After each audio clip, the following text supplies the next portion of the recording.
Afifah. Kami dari kelompok 5 akan menjelaskan sejarah Orde Lama. Saya Dia Afifah akan menjelaskan poin pertama adalah pengertian Orde Lama, poin kedua ciri-ciri Orde Lama, poin ketiga peristiwa penting pada saat Orde Lama. Kenakalan saya Restati Mulyani, saya menjelaskan tentang kelebihan dan kekurangan Orde Lama. Perkenalkan, nama saya Albar Edi Wijaya. Di sini saya akan menjelaskan pasca proklamasi kemerdekaan dan kondisi pertahanan dan keamanan NKRI. Perkenalkan, nama saya Rani Alfiansyah akan menjelaskan kondisi politik dan kondisi pemerintahan pada masa Orde Lama. Perkenalkan, nama saya Yusuf Rahman. Di sini saya akan menjelaskan tentang pembangunan Orde Lama. Orde Lama adalah masa pemerintahan Presiden Soekarno di Indonesia dari tahun 1959 hingga tahun 1966. Orde Lama juga dikenal sebagai masa demokratif terpemimpin. Yang pertama, sentralisasi kekuasaan pada Presiden Soekarno. Yang kedua, penyalahgunaan kekuasaan. Yang ketiga, kontrol sesat terhadap media dan kebebasan berbicara. Yang keempat, pengabaian terhadap hak-hak masyarakat. Yang kelima, pengaruh besar militer. Pada masa Orde Lama, kegiatan ekonominya sangat minim. Perusahaan-perusahaan besar pada saat itu merupakan perusahaan peninggalan penjajah yang mayoritas milik orang asing. Pada masa ini juga terjadi inflasi yang sangat tinggi. Hal ini terjadi karena beredarnya lebih dari satu mata uang secara tidak terkendali.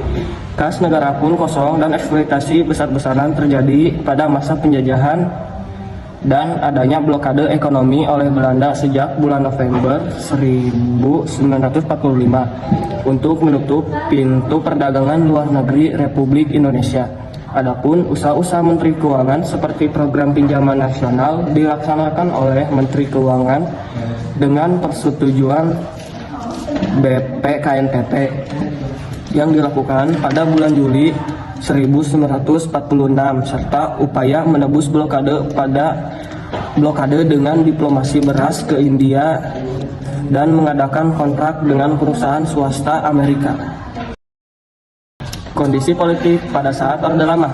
Kondisi politik pada masa ini masih kurang stabil dan morat-marit karena negara Indonesia baru saja merdeka sehingga banyak sekali hal yang harus dibenahi dan diatur. Selain itu juga pemberontakan dilakukan oleh rakyat untuk melepas diri dari NKRI yang menyebabkan kondisi politik yang tidak menentu. Pada masa ini Presiden Soekarno mengeluarkan Trikora untuk menyelamatkan Irian Barat dari Belanda dan berhasilnya menyelenggarakan pemilu tahun 1955 untuk yang pertama kali dan disebut-sebut sebagai pemilu yang paling demokratis hingga saat ini. Kondisi pertahanan dan keamanan NKRI dapat dikatakan kurang stabil karena militer mulai menunjukkan gelagat politik. Disinilah lahirnya TNI dan Polri yang dikarenakan situasi keamanan pada awal kemerdekaan sangat memprihatinkan, serta terjadi perpecahan antara Angkatan Darat dan Angkatan Udara. Di akhir era, Angkatan Darat berkonflik dengan PKI. Pasca proklamasi kemerdekaan, banyak terjadi perubahan sosial dan budaya yang ada di dalam kehidupan masyarakat Indonesia pada khususnya dikarenakan sebelum kemerdekaan diproklamirkan di dalam kehidupan bangsa Indonesia ini telah terjadi diskriminasi rasial dengan membagi kelas-kelas masyarakat, yang mana masyarakat di Indonesia sebelum kemerdekaan didominasi oleh warga Eropa dan Jepang, sehingga warga pribumi adalah masyarakat rendahan yang kebanyakan hanya menjadi budak dari bangsawan atau penguasa. Tetapi setelah 17 Agustus 1945, segala bentuk diskriminasi rasial dihapuskan dari bumi. Bangsa Indonesia dan semua warga negara Indonesia dinyatakan memiliki hak dan kewajiban yang sama dalam segala bidang. Orde Lama berusaha membangun masyarakat sipil yang kuat, yang berdiri di atas demokrasi, kesamaan hak dan kewajiban antara sesama warga negara, termasuk dalam bidang pendidikan. Sesungguhnya inilah amanat Undang-Undang 1945 yang menyebutkan salah satu cita-cita pembangunan nasional adalah mencerdaskan kehidupan bangsa. Banyak pemikir-pemikir yang lahir pada masa itu, sebab ruang kebebasan betul-betul dibuka dan tidak ada yang mendikte peserta didik. Pada masa ini Indonesia mampu mengekspor guru ke negara tetangga dan banyak generasi muda yang disekolahkan di luar negeri dengan tujuan agar mereka kelak dapat kembali ke tanah air untuk mengaplikasikan ilmu yang telah mereka dapat.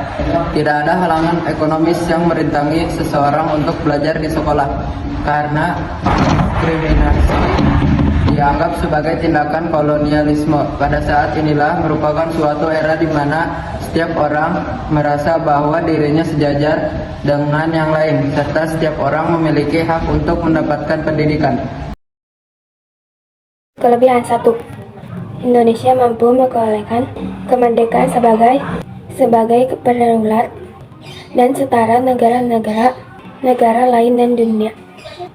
2. Sekalipun merdeka, Indonesia dianggap sebagai dan negara diperhitungkan di masa dunia, khususnya di masa perang dingin, baik blok barat atau blok timur sama-sama berusaha naik Indonesia ke dalam tubuhnya. Sebaiknya ada kekurangan 1. Kelebihannya sebagai Undang-Undang Dasar 1945. 2. Terjadinya krisis ekonomi dalam sejarah Republik Indonesia. 3. Itu saja yang dapat kami sampaikan. Kurang lebihnya kami mohon maaf. Sekian dari kami. Wassalamualaikum warahmatullahi wabarakatuh.